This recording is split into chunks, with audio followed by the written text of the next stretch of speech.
참으로 좋은 날입니다. 우리가 마음껏 교회에서 예배하지 못합니다만 어디에서 예배하든지 우리 주님께서 함께 하실 줄로 믿습니다.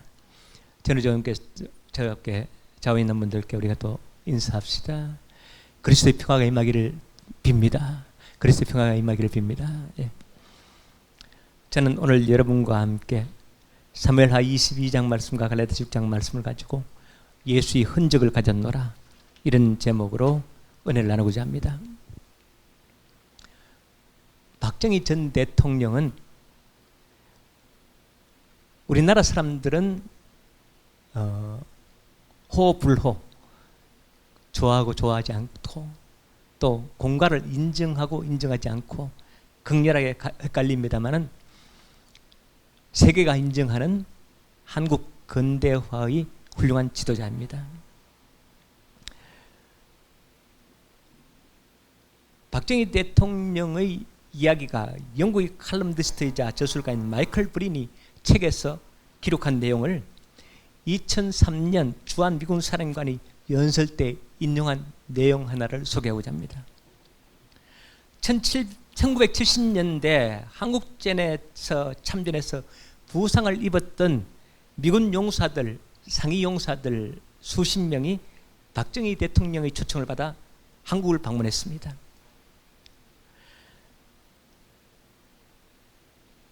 미국인 다렐 루프도 한국전에서 실명을 했고 두 눈을 잃었습니다. 그는 가족들과 함께 한국을 방문했습니다. 청와대에서 박정희 전 대통령은 일렬로 줄을 선 한국전쟁 참전 미군 상위 용사들과 일일이 악수를 하였습니다.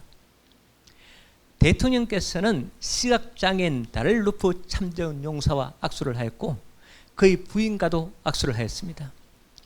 그리고 참전 용사의 아들과 참전용사의 그 아들과 악수를 할 때 박정희 대통령 허리를 숙이며 아들에게 이렇게 말했습니다. 나는 당신의 아버지에 대한 이야기를 들었습니다. 당신의 아버지가 두 눈을 잃기 때문에 대한민국은 자유를 얻을 수 있었습니다. 다시 한 번 더 말씀드립니다. 나는 당신의 아버지에 대한 이야기를 들었습니다. 당신의 아버지가 두 눈을 잃기 때문에 대한민국은 자유를 얻을 수 있었습니다. 이 이야기는 영국 사람 칼럼 리스트에서 책에서 저술되었고 또 주한미군 사령관이 연설 때 인용되었다, 이렇게 기록하고 있습니다. 오늘의 대한민국, 오늘의 우리가 서 있는 이 자리는 한두 사람의 힘으로 된 것은 아닙니다. 옛날에 조선시대 때 외구가 침범했을 때 많은 사람들이 피를 흘렸고 싸워서 이겼고 대표적인 분이 이순신 장군이죠. 일본 강점기 때, 일제강점기 때 독립운동하면서 많은 사람들이 피를 흘렸고 한국전쟁 때도 많은 사람이 피를 흘렸습니다. 많은 사람이 독재정권 때 민주화를 위해서 투쟁했고 그리고 또 지금도 많은 사람들이 한국을 위해서, 복음을 위해서, 교회를 위해서 수고하고 있습니다. 이 많은 분들이 상처 속에서, 많은 분들이 흘린 피의 공로 속에서, 그리고 또 많은 분들이 수고한 흔적 속에서 지금 우리가 서 있습니다. 그러므로 우리는 하나님에 대한 은혜에 대한 감사, 그리고 이 땅에 나를 서 있게 한 우리 선조들에 대한 감사를 잊을 수가 없습니다. 근본적으로 우리들은 하나님의 아들 예수님께서 피 흘리시고 죽으심으로 그리고 부활하심으로 말미암아 우리가 구원받는 것 때문에 오늘 이 시간 우리가 하나님을 예배하고 또 우리가 제 영원한 천국에 갑니다. 즉 하나님의 아들 예수 그리스도께서 당하신 그 공로, 흔적 때문에 우리가 구원을 받습니다. 빌립보서 2장은 예수님을 이렇게 소개합니다. 그는 근본 하나님의 본체시나 하나님과 동등됨을 취할 것으로 여기지 아니하시고 오히려 자기를 비워 종의 형체를 가지사 사람들과 같이 되셨고 사람의 모양으로 나타나사, 그러니까 높고 높은 보좌를 펼치고 인간의 육신의 몸을 입고 이 땅에 오셨다.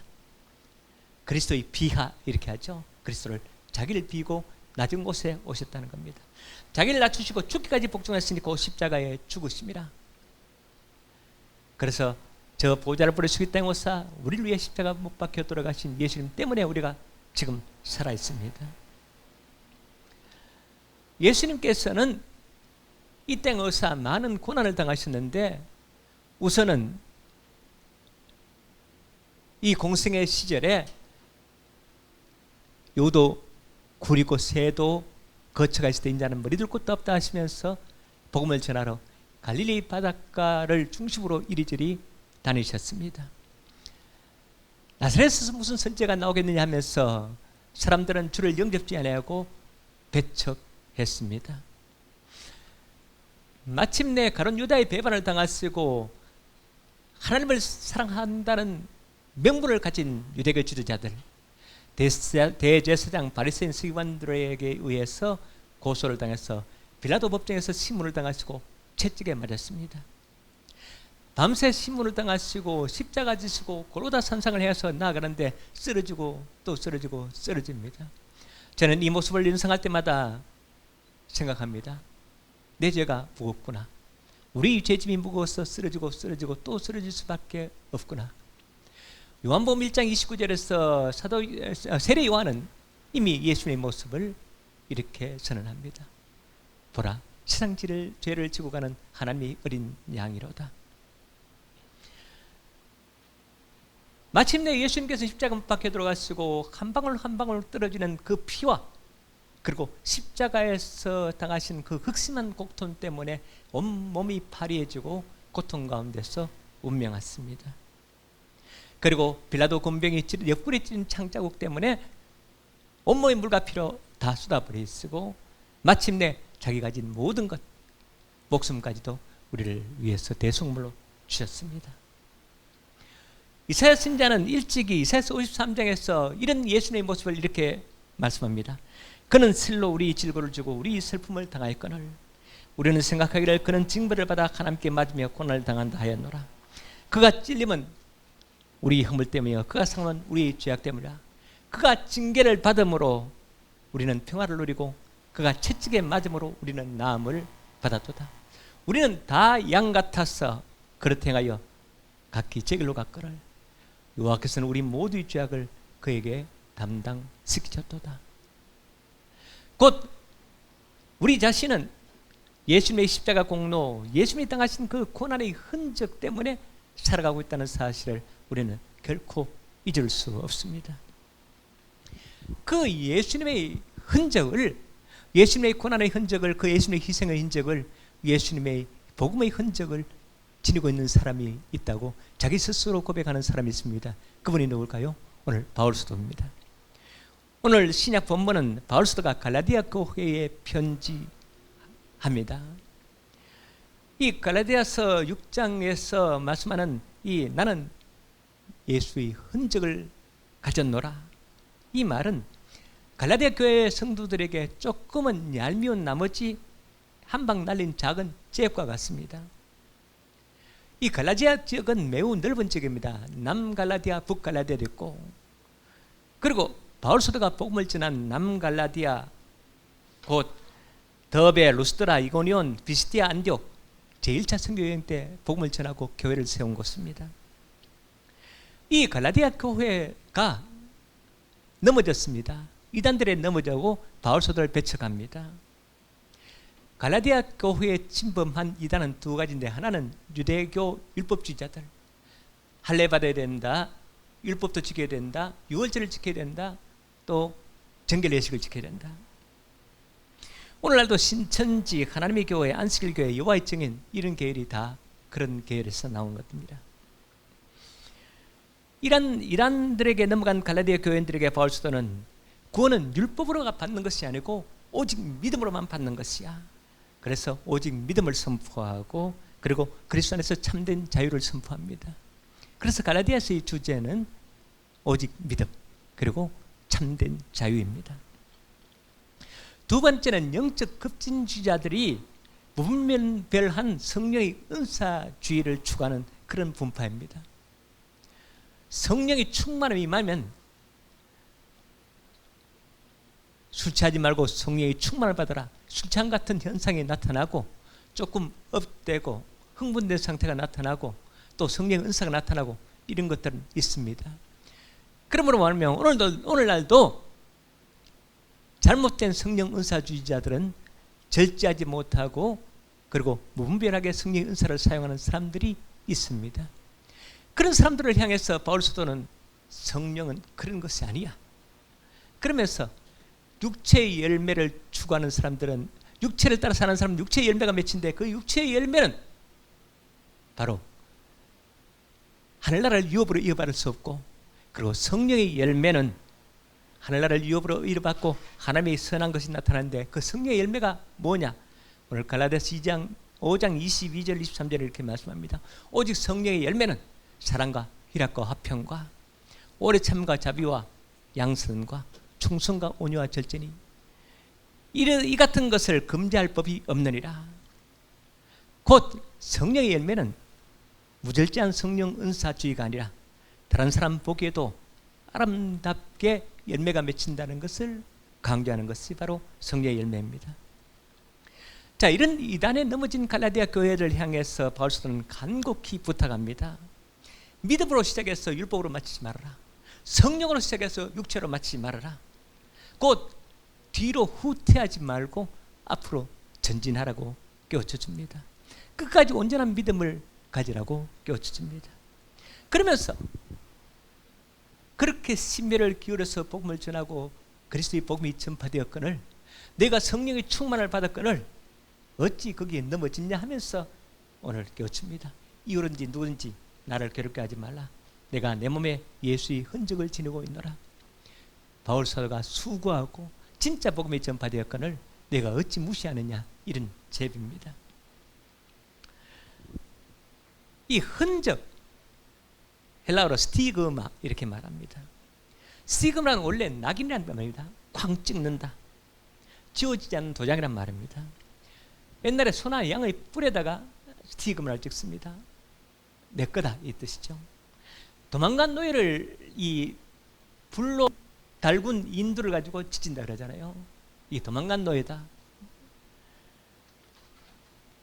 우리도 오늘 예배하면서 낙인 찍혀야 됩니다.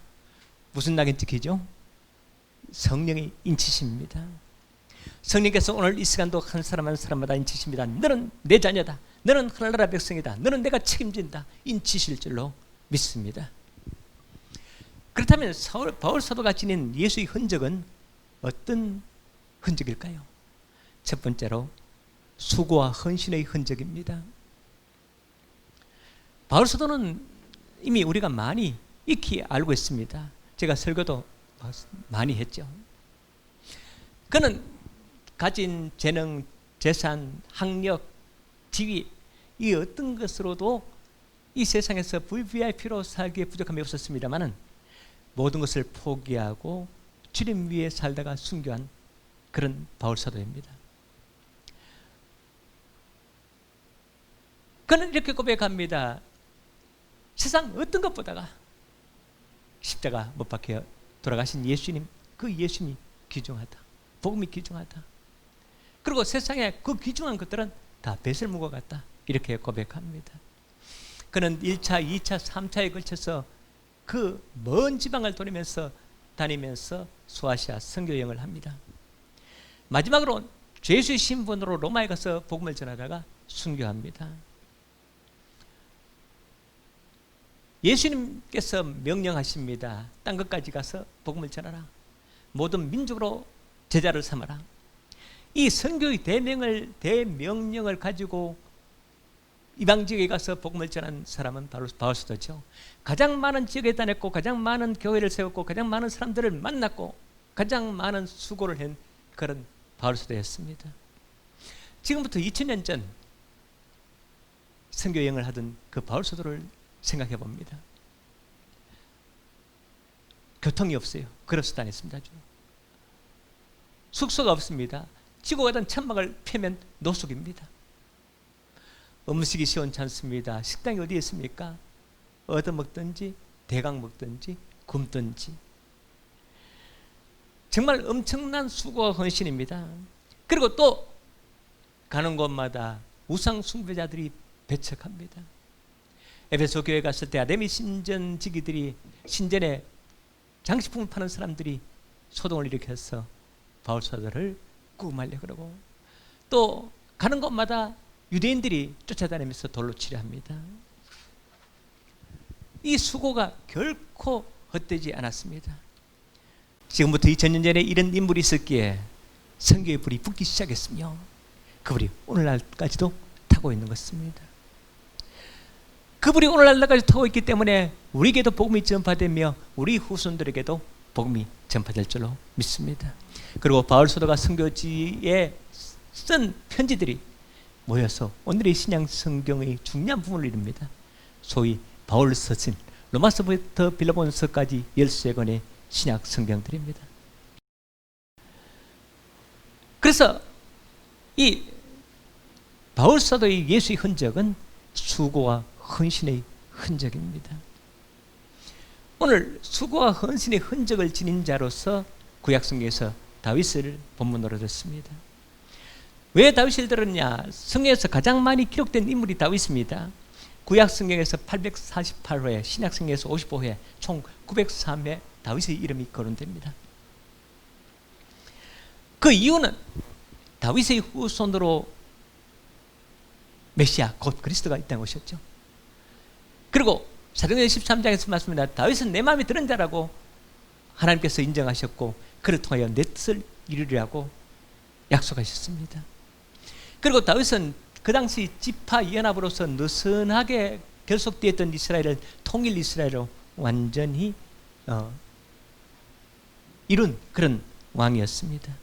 그는 비록 죄를 지었지만 철저하게 회개하는 신앙이었고 시편 150편 중 73편이 다윗의 시편이라고 이길 정도로 하나님을 찬양하는 데 앞장섰던 사람입니다.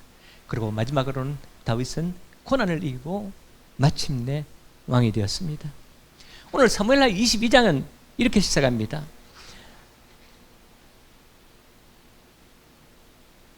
여호와께서 다윗을 모든 원수의 손과 사울의 손에서 구원하신 그날에 다윗이 이 노래의 말씀으로 여호와께 아뢰어. 그러니까 이 한 말씀 속에서 다윗의 고난이 다 포함되어 있습니다. 다윗은 17살, 그러니까 이 정확한 연대는 기록되어 있지 않습니다. 그래서 사람들이 17세 전후라고 생각합니다. 사무엘 선지자가 기름 부어 봤습니다. 너는 왕이다. 그런데 무슨 왕이 땅 한 평도 없고 백성 한 명도 없어요. 아니요, 그때부터 브레셋의 장수 골리앗을 물리친 그것 때문에 인기가 올라가자 사울이 죽인 것은 천천히요 다윗이 죽인 것은 만만이로다. 사울의 인기가 떨어지고 다윗의 인기가 올라갑니다. 천천하고 만만하고는 엄청난 차이잖아요. 그때부터 쫓겨다니기 시작합니다. 사무엘상 22장에 보면 아둘람굴 공동체 이야기가 나옵니다. 다윗이 아둘람굴이란 큰 굴에서 기거하면서 살 때 거기에 환난당한 자, 빚진 자, 마음이 온통한 자들이 모여들기 시작합니다. 400명이 모였다고 합니다. 그때부터 이제 다윗은 환난당한 자, 빚진 자, 마음이 온통한 자 이런 자들과 함께하면서 정말 이런 자들을 돌보는 그런 사람이 됩니다. 블레셋의 고향 가도한 아기스 왕까지 가서 피신하였다가 발각되어서 탈원나서 미친 채 하면서 도망가는 그런 일도 있었습니다. 이런 고난의 세월을 다 보낸 후에 다윗은 마침내 나이 30에 주전 1011년 다윗의 이스라엘의 초대왕이자 다윗의 정적이던 사울의 왕이 죽자 유다 지파 한 개 지파 12개 지파 중 한 개 지파의 왕이 됩니다. 이제 겨우 나라란 나라, 왕이란 왕 치고받습니다. 몇 년이 흘렀다고? 최소한 13년 이상 흘렀습니다. 유다 지파 왕으로 7년 통치 후 드디어 통일 이스라엘 왕이 됩니다. 그래서 이제 통일 이스라엘 왕이 되었어. 이제 다윗이 하나님 앞에 노래하며 찬양하며 감사하며 지은 시가 오늘 사무엘하 22장인데 거기에는 이 다윗의 고난이 고스란히 포함되어 있다는 사실을 우리가 기억해야 됩니다. 그렇다면 이제 모든 환난을 끝이고 그리고 도망다는 것을 끝이고 통일 이스라엘의 왕이 된 다윗, 그 다윗이 고백한 하나님은 어떤 하나님입니까? 다윗의 하나님은 환난에서 건지신 하나님, 피난처가 되시는 그런 하나님이었습니다. 3절에서 하나님은 폭력에서 구원자라 이렇게 했는데 이 폭력을 히브리어로 하마스 이렇게 되었습니다. 이 맹렬한 원수의 공격 이렇게 번역하는 것이 히브리어 정확한 겁니다. 그리고 4절에서도 또 반복합니다. 내가 찬송받으실 여호와께 하리니 내 원수들에게서 구원을 받으리로다. 다윗의 하나님은 어떤 하나님이냐고 폭력에서 구원하신 하나님, 그리고 또 원수들에게서 구원하신 하나님, 구원자 하나님이라는 것입니다. 다윗의 하나님이 우리 하나님이십니다. 환난 날에 건지신 하나님, 환난 날에 피난처가 되시는 하나님, 원수들의 맹렬한 공격에서 건지시는 하나님, 구원자 하나님, 그리고 또 우리 하나님은 우리의 고통과 우리의 가난과 우리의 질병들을 보시면서 건지시는 그런 하나님일 줄로 믿습니다.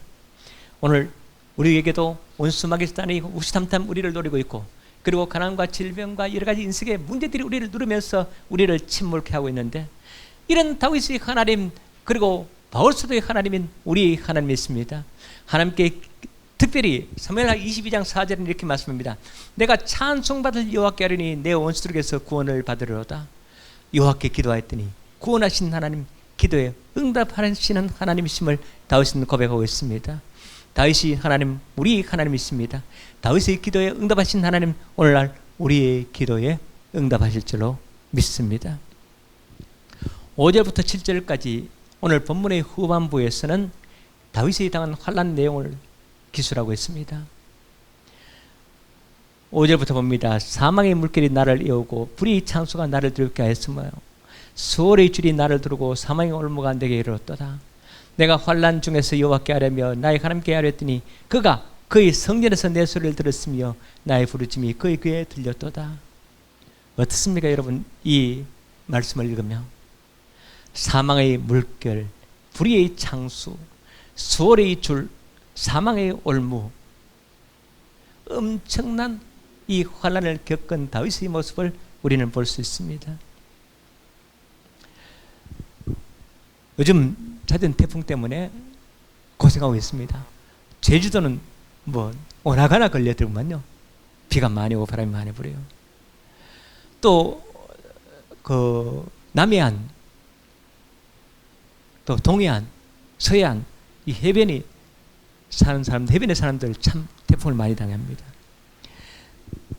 갑자기 바람 불고 하수구 물이 역류하고 강물이 범람하고 산사태가 나서 산에 있던 흙이 내려오고, 이런 것을 생각하면 이것뿐만 아니고 태풍과 같은, 태풍 후에 오는 여러 가지 환난 같은 인생의 환난이 다윗에게 닥쳤다는 겁니다.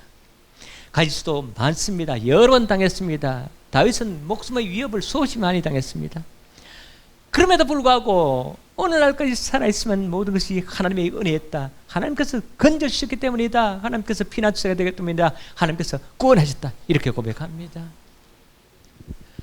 세상은 허락하지 않습니다. 허락하지 않습니다. 원수 마귀스탄이 왕노릇하려고 하고 있기 때문입니다. 주 예수님께서 십자가 지고 부활하심으로 말미암아 승리하셨으니 우리가 주 예수 그리스도를 믿음으로 말미암아 승리의 영광이 열렸습니다만, 그러나 그냥 그저 이루어지는 것은 아닙니다. 천국은 침노하는 자의 것이니 우리가 무릎으로 기도하면서 주 예수 그리스도의 공로를 의지하면서 예수님의 승리의 영광을 기억하면서 하나하나 우리 인생길을 개척해나며 이 땅에 하나님 나라를 이루어가는 저와 여러분 되시기를 축복합니다. 저는 지금부터 34년 전 1987년 사우디아라비아 사막 건설 현장에서 기도실에서 하나님을 만나고 하나님의 음성을 듣고 잘 다니는 직장 그만두고 감리교 신학대학교 입학하고 오늘날 목사가 되었습니다. 처음에 방위 일동에서 교회 개척을 했는데 목회를 시작했는데, 대학원 다니면서 전도사 시절 뭐를 알겠습니까? 또 누가 오겠습니까? 정말 목회는 힘들었고 몸이 아파서 죽을 고비를 몇 번 넘겼습니다. 또 가족들도 아파서 엄청 힘들었습니다. 그런 환난을 거치면서 지금까지 목회하면서 또 여러분들이 수고와 헌신함으로 말미암아 오늘의 스비교회가 존재합니다. 바울 사도의 수고와 헌신, 다윗의 수고와 헌신, 그리고 여러분들의 수고와 헌신은 결코 헛된 것이 않습니다. 이 땅에서는 하나님 나라가 확장되며 구원의 숫자가 날마다 늘어날 수 있는 것은 여러분의 헌신과 수고 때문이며 기도 때문인 줄 믿습니다. 그러므로 말하면 하늘에서는 여러분이 받을 상이 대비되었으며, 다만 그뿐 아니고 성경에서 약속한 대로 이미 그 하나님의 말씀이 이 땅에서 이루어지고 있는 것을 본 대로 자손 천대까지 하나님께서 책임져 주실 줄로 믿습니다. 여러분의 하나님은 과연 어떤 하나님이십니까? 바울 사도의 하나님은 어떤 하나님이며 다윗의 하나님은 어떤 하나님이십니까? 피난처가 되시는 하나님, 환난 날에 부르짖더니 응답하시는 하나님, 그 수고와 그 헌신을 결코 잊지 않으시고, 그리고 또 헛되게 하지 않으시고 응답하시고 세우시는 그런 하나님일 줄로 믿습니다. 사랑하는 성도 여러분, 여러분의 형편과 처지는 지금 어떻습니까?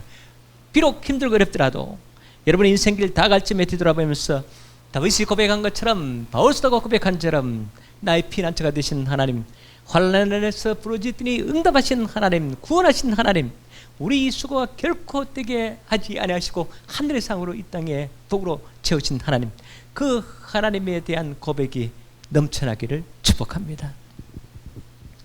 바울 사도가 지닌 예수의 흔적 두 번째는 예수님 때문에 당한 고난의 흔적입니다. 갈라디아 교회와 비슷하게 이단들에게 넘어져 바울 사도의 가슴을 아프게 한 사람들은 바로 고린도 교회 성도들이죠. 바울 사도는 한 번도 말한 적이 없는 자신이 당한 고난 얘기를 고린도 후서 11장에서 얘기합니다. 그러니까 고린도 교회 성도들에게도, 야, 너 까불지 말아라. 내가 얼마나 복음을 위해서, 너희를 위해서, 교회를 위해서 수고했는데 너희 그렇게 쉽게 넘어질 건 아니야, 이런 뜻입니다. 그래서 고린도후서 11장 23절부터 나오는 바울 사도의 고난의 흔적은 바로 고린도 교회에 날린 한 방의 작은 잽과 같다는 겁니다. 나는 이렇게 수고했어. 결코 복음을 가볍게 여길 것은 아니야, 이런 뜻입니다. 고린도서 11장 23절부터 보면 그들이 그리스도의 일꾼이냐 정신없는 말을 하거니와 나는 더욱 그리하도다. 내가 수고를 넘치도록 하고 옥에 갇히기도 더 많이 하고 매도 수없이 맞고 여러 번 죽을 뻔하였으니, 오늘 이건 고난을 완전히 뭉뚱그려서 대변하는 그런 말씀입니다. 그러면 구체적으로 어떤 고난인가? 유대인들에게 40에서 하나 감한 매를 5번 맞았으며 3번 트작으로 맞고 1번 돌로 맞고 3번 파선하고 일주일을 깊은 바다에서 지냈으며 여러 번 여행하면서 강의 위험과 강도의 위험과 동족의 위험과 이방인의 위험과 신의 위험과 광야의 위험과 바다의 위험과 거짓 승계 중에 위험을 당하고, 또 수고하며 애쓰며 여러 번 자지 못하고 줄이며 목마르고 여러 번 굶고 춥고 헐벗었노라. 23, 24, 25, 26, 27 비록 5절에 기록되어 있습니다만 그 내용은 엄청난 고난을 당했다는 것을 우리에게 깨우쳐주고 있습니다. 무엇 때문에? 복음을 위해서. 무엇 때문에? 영혼을 살리기 위해서. 무엇 때문에? 교회를 세우기 위해서. 그만큼 복음과 진리와 교회와 성도들의 영혼은 구원한 필요하다, 중요하다는 것을 깨우칩니다. 비록 내 목숨을 다 던져가면서까지 수고하고 헌신하고 애쓰는 일이 복음 전하는 것이라는 것을 깨우쳐주고 있습니다. 예수님 십자가 지시고 부활하신데 왜 복음이 전하는 곳에 고난이 있습니까? 사탄의 마지막 발악입니다. 만일 주 예수 그때의 복음이 진짜 복음이 아니고 주 예수님께서 진짜 구원자가 아니라면은 바울 사도가 그렇게 복음을 전하는데 오늘날 많은 선교사들이 선교를 하는데 그렇게 고난과 박해와 여러 가지 핍박이 있을 수 없습니다. 진리이기 때문에, 빛이기 때문에 어둠을 공격하고 있습니다. 사랑하는 새벽교회 성도 여러분, 마태복음 5장 8복에 가장 마지막 복은 이렇게 말합니다. 의를 위하여 박해를 받는 자 복이 있나니 천국이 그들의 것입니다. 나로 말면 너희를 욕하고 박해하고 거짓으로 너희를 거슬려 모든 악한 말을 할 때는 내게 복이 있나니 기뻐하고 즐거워하라. 하늘에서 너희 상이 큽니다. 너희 전에 있던 선자들도 이같이 박해하느니라. 우리가 예수님 제대로 믿기를 시작하면 박해가 있습니다. 왜? 빛이 강렬하기 때문에. 우리가 예수님 정말 제대로 믿고 기도하기 시작하면 사단의 방해가 있을 수 있습니다. 그러나 어떠한 경우로도 사단이 결코 승리할 수 없습니다. 내가 환난을 당하나 담대하라. 내가 세상을 이겼노라. 이미 제가 선포했습니다. 요한복음 16장의 말씀을 가지고 선포했던 것이죠. 바로 어떤 고난이 올지라도 복음을 전하는데 앞장서는 저와 여러분 되시길 축복합니다. 그래서 바울 사도가 지닌 흔적은 예수님 때문에, 복음 때문에, 교회를 세우기 때문에 엄청난 고난을 당한 고난의 흔적입니다. 세 번째, 바울 사도가 지닌 예수의 흔적은 마음의 상처, 예수의 흔적입니다. 사람의 마음은 아주 부드러운 막과 같습니다. 그 마음은 상처를 쉽게 입습니다. 말 한마디에 상처를 입고 목을 안 들다면 큰 상처를 입습니다. 그리고 이것은 굉장히 연약하기 때문에 병이 잘 들립니다. 그래서 우울증, 조울증, 또 공황장애 이런 것들, 그리고 또 심지어는 조현병까지 이 마음 때문에 오게 됩니다. 사랑하는 새벽교회 성도 여러분, 우리 무릎 지키기보다 내 마음을 지켜라, 생명의 권은 이에 쓴다미라 했었는데, 우리 마음을 믿음으로 굳게 지키고 우리 하나님께 맡길 때 우리 연약한 마음을 지켜주시고 우리를 사용하실 줄로 믿습니다. 그런데 그 중에 가장 큰 상처는 배반의 상처죠. 그래서 바울도 아까도 말씀드렸지만 갈라디아 교회, 고린도 교회 그 외에도 많은 사람들이 바울을 배척하고 배반하고 떠남으로 말미암아 가슴에 멍들었습니다.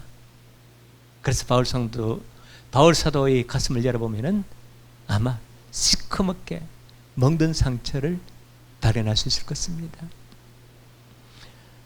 제가 어떤 목사님, 원로 목사님을 만났더니 그동안요, 목회는 상처받으면서 할 수밖에 없어. 내가 지금 목회를 하면서 가슴을 열어보면 시커멓게 멍들어 있고 썩어 있을 거야.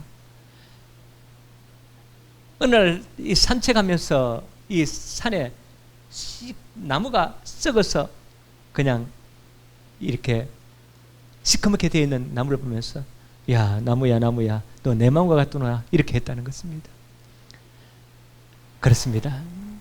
사랑하는 새벽교회 성도 여러분, 여러분도 마찬가지입니다. 여러분도 복음을 위해서 살다 보면은, 또 이 세상 살다 보면은 부딪히기도 하고 넘어지기도 하고 상처받기도 하고 배반당하기도 하고 억울한 일 당하기도 하고 사기당하기도 합니다.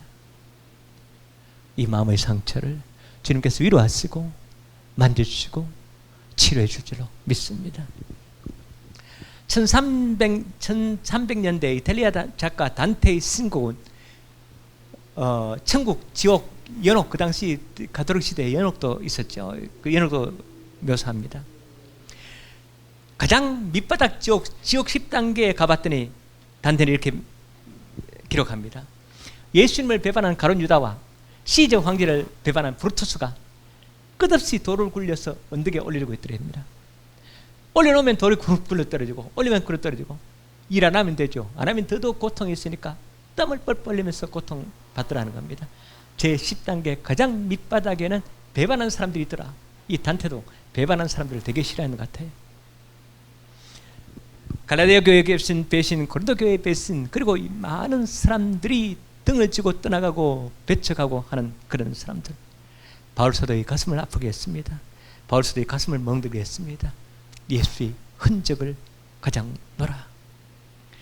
사랑하는 새벽교회 성도 여러분, 오늘도 우리 예수님은 여러분이 딴 길로 갈 때, 여러분이 예수님을 제대로 못 믿을 때, 그리고 예수님의 마음에 들지 않을 때 예수는 피멍이 들 수 있습니다. 그래서 우리는 예수님의 마음을 시험케 해야 되겠다, 예수님 떠나지 말아야 되겠다, 믿으면서 떠나지 말아야 되겠다, 뒤로 물러가지 않아야 되겠다, 이런 결단이 있어지기를 축복합니다. 사랑하는 새벽교회 성도 여러분, 여러분 어떠한 예수의 흔적이 있습니까?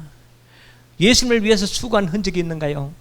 그 수고와 헌신의 흔적은 주님께서 반드시 갚아주고 인정할 줄 믿습니다.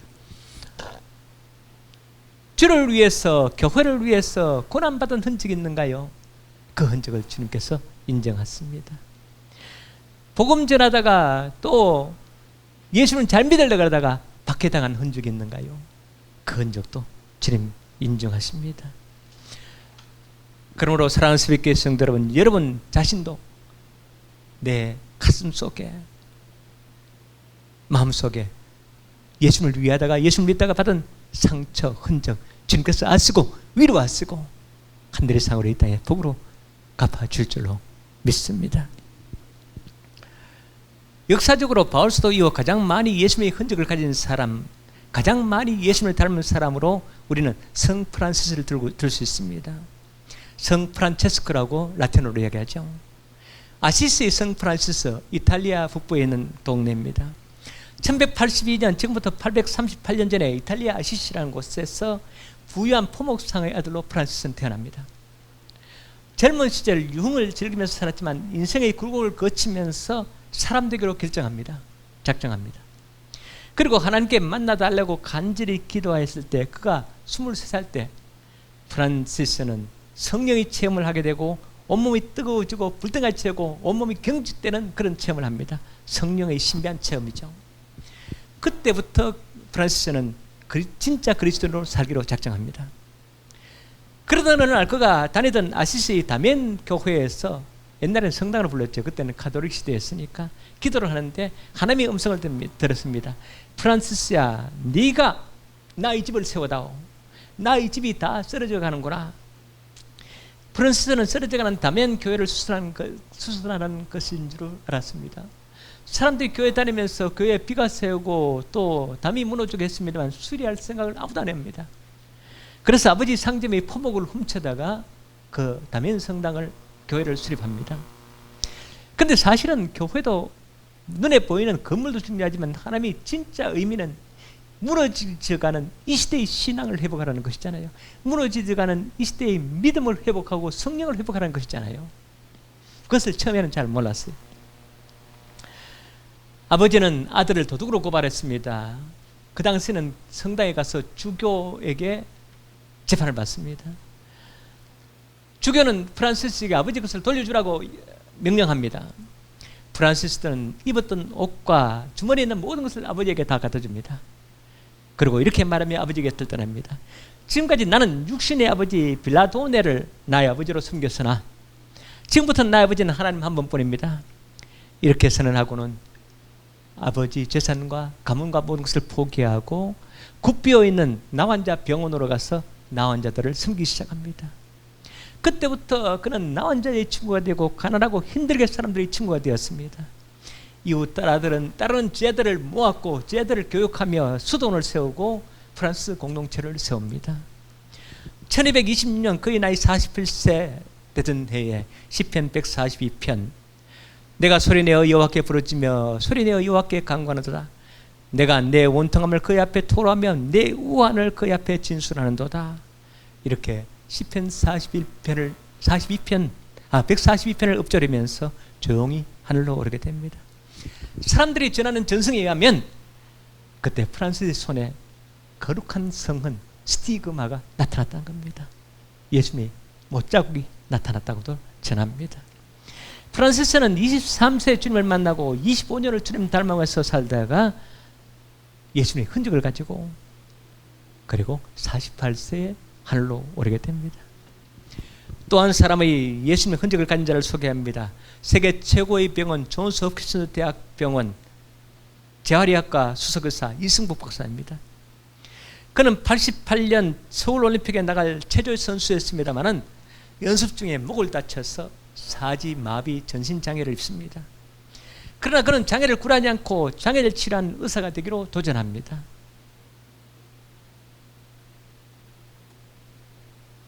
건강으로도 힘들잖아요. 힘들었습니다. 상처도 많이 받았습니다. 남보다 2배나 더 노력했습니다. 이 손에는 나중에 영상을 보겠습니다만은 휠체어를 밀다가 요즘은 막 전동이 됐습니다. 옛날에 밀었잖아요. 그죠? 손에 구두살이 다 빠져갔습니다. 아주 완전히 다른 살이 덮였습니다. 장애자라 그렇다는 소리를 안 들으려고 2배 이상 노력했고 그리고 마침내 하버드 의대를 수석으로 졸업하고 존스 홉킨스 병원 의사가 되었습니다. 그분은 오늘도 장애들 치료하면서 용기를 불어넣어주고 있으며 그리스도 예수님 복음을 전합니다. 예수모 박사 그분은 우선 손에 흔적이 있고 몸에 흔적이 있습니다. 또 주 예수님 때문에 당한 그런 고난의 흔적도 있습니다. 마음의 흔적도 있습니다. 수고한 흔적도 있습니다. 사랑하는 새벽교회 성도 여러분, 여러분 어떤 흔적이 있든지 그 흔적은 주님께서 인정합니다. 바울 사도가 오늘 본문에서 고백합니다. 나는 내 몸에 예수의 흔적을 지녔노라. 여러분도 당당하게 고백하시길 바랍니다. 나도 예수의 흔적이 있다.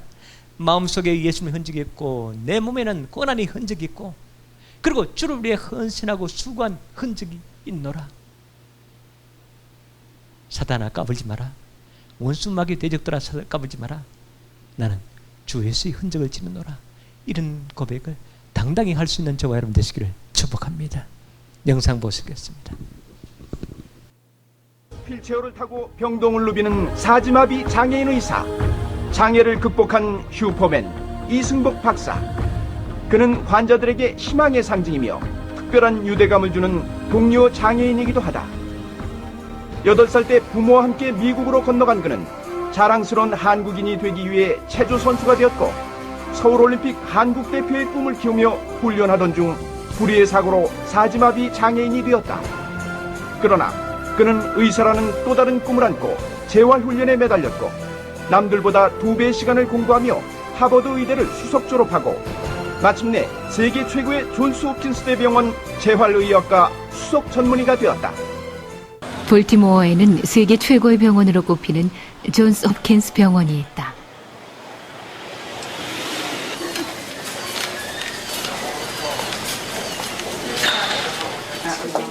이 병원의 재활의학과 병동에서는 아주 특별한 의사 한 명을 만날 수 있다. 휠체어를 타고 병동을 누비는 로버트 리. 그는 자신이 이승복이라는 한국 이름으로 기억되기를 바란다. 휠체어를 타고 다니기 때문에 사실 가장 빠르게 병실을 드나들 수 있는 의사이기도 하다. 팔다리가 불편하다고 해서 이승복 씨를 불신하는 환자들은 없다. 오히려 환자들과 이승복 씨 사이에는 특별한 유대감이 형성될 때가 많다. 재활의학과 환자들이기 때문에 대부분 마비 증세를 호소한다. 더러는 평생 걸을 수 없다는 청천벽력 같은 선고를 받기도 한다. 그런 환자들에게 이승복 씨는 희망의 상징이다. 18살 때 그는 뜻하지 않은 사고를 당했다. 사고로 다리는 물론 손도 쓸 수 없다는 말을 들었을 때 그는 자신의 인생이 끝났다고 생각했다. 그의 손에는 자신의 운명과 싸운 흔적이 고스란히 남아있다. 예, 휠체어 때문에. 이거를 안 끼면은요, 손이 아파요. 살아온 시간의 대부분을 암과 싸웠던 이 젊은 전사에게 승복 씨가 꼭 할 말이 있었다. Let me tell you a story, Dave. Can you hear me? Dave, I'm going to tell you one last story before I leave, okay? You see me in a wheelchair, right? I used to be a gymnast. I used to represent Korea in international competitions, training for the Olympics, and I got injured. I fell down and I broke my neck. But that didn't stop me from wanting to do what I wanted to do. And I wanted to help people like yourself. And here I am. So you can do it too, okay? God's going to be on your side. You've got plenty of loved ones by your side here. And you've got the best people here in the world working with you. Doctors and therapists and nurses. Okay? So keep your faith and keep strong. That's my last story and I'm sticking to it. 승복 씨의 말이 끝나자 놀랍게도 환자가 왼손을 든다. 알아들었다는 표시. All right. Hang in there and I'll come back and see you next time, all right?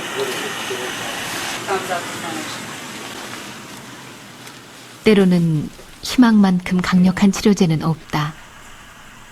설사 치료에 실패한다고 하더라도 남은 삶을 절망으로 소진할 수는 없지 않은가. 승복 씨가 개인적인 경험을 털어놓는 때는 환자들에게 가장 용기가 필요한 순간이다. I'll stop when you tell me.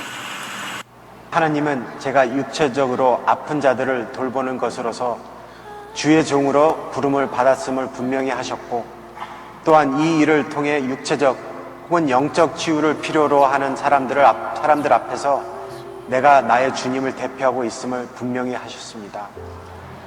그리고 저는 앞으로 한국에서나 또 미국에서나 그리고 세계 어디서나 예수 그리스도를 위해 섬김의 영광을 누리는 제자가 되겠다라고 헌신을 했습니다.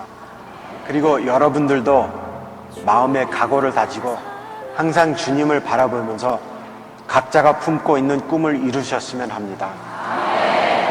주님을 사랑하고 꿈을 갖고 할 수 있다는 자신감과 용기가 가지고 있다면 무엇이든지 모두 다 가능합니다.